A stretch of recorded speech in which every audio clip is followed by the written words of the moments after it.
a Vue.js app, completely separate from Django. How do we expose our models for consumption, right? So in a sense that how do we feed them into front-end applications so they can be presented to a user, okay? Now, that's where types come in, okay? In the types,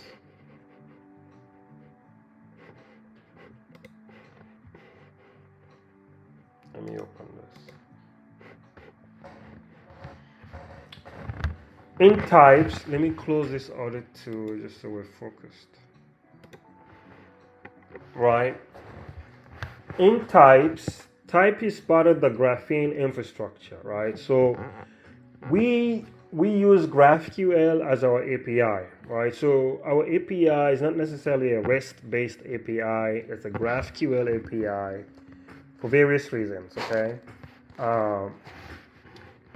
We are using Graphene as our backbone for API development, and we're basically developing a GraphQL API to our models, right? So Graphene, if you have not heard about Graphene, check them out. What is Graphene? Is basically a way to create an API for your Python-based application infrastructure. Okay, that's what Graphene is. So Graphene is a Python implementation of GraphQL. Okay, GraphQL is a graph-based query language.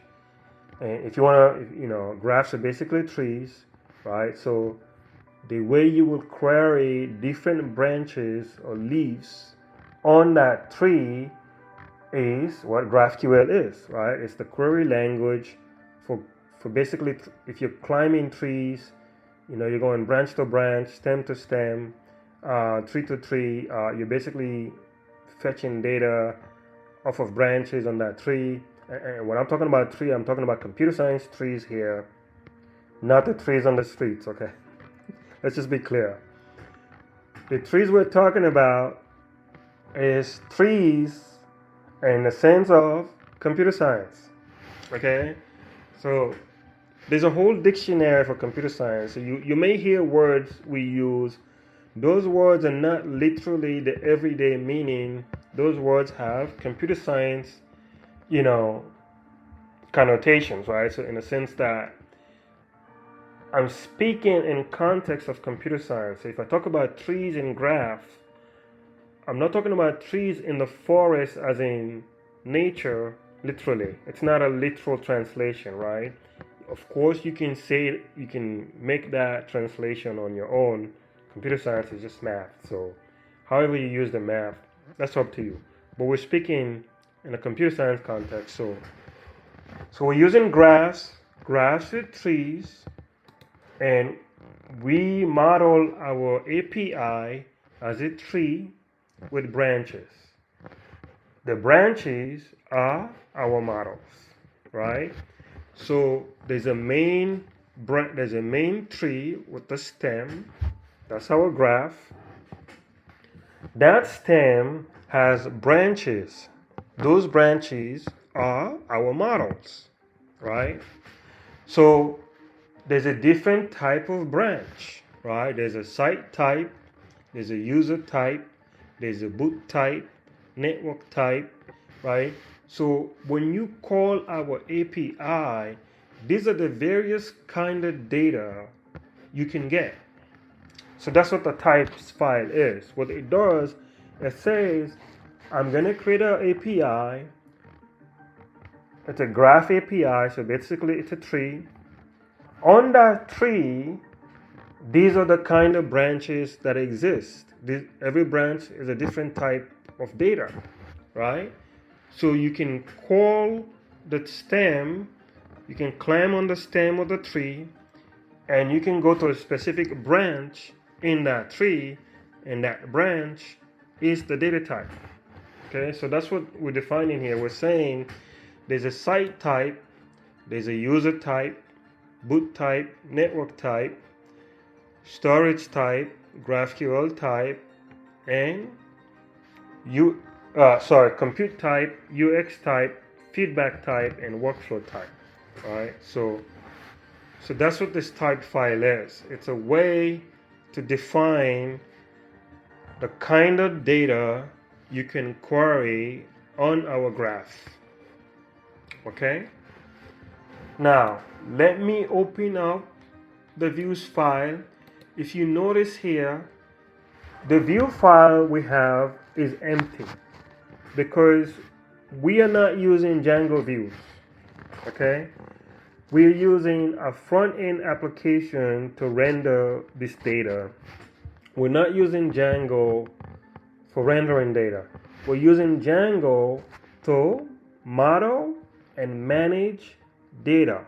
When it comes to rendering, we have a web app and we have mobile apps to render the data. So in the Django app, the views file is empty for now. Okay? That's why that is. Okay.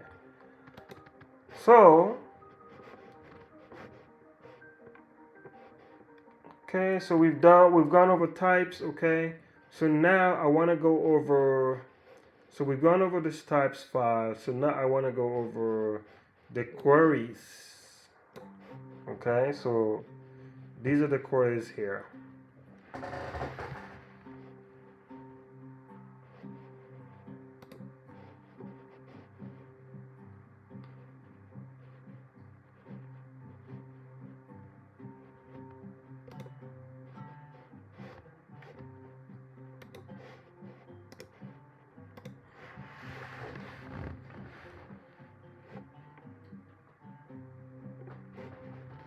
Okay,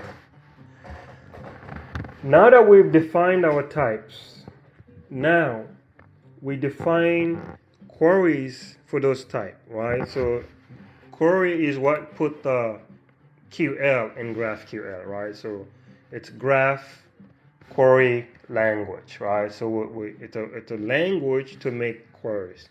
So a query in computer science is basically it's a question, right? It's a search. We need a way to define what kind of things you can search for, what kind of questions you can ask, right? So that's where the query file comes in. In the query file, we're basically saying you can query for sites, users, boots, network, storage, compute, UX, feedback, and workflow, right? So you can ask. So here, what we're doing here in the query file, we connect the types and the queries, right? So I'm basically saying here, there's a Jannah site query, there's a Jannah users query, there's a Jannah boots query, there's a Jannah network query, right? So I'm defining all the queries you can make. There's a Jannah storage query, there's a Jannah compute query, there's a Jannah UX query, there's a Jannah feedback query, there's a Jannah workflow query, right? Once I define the query types, I actually have to define the actual functions to fulfill those queries, right? So that's what this class is here. So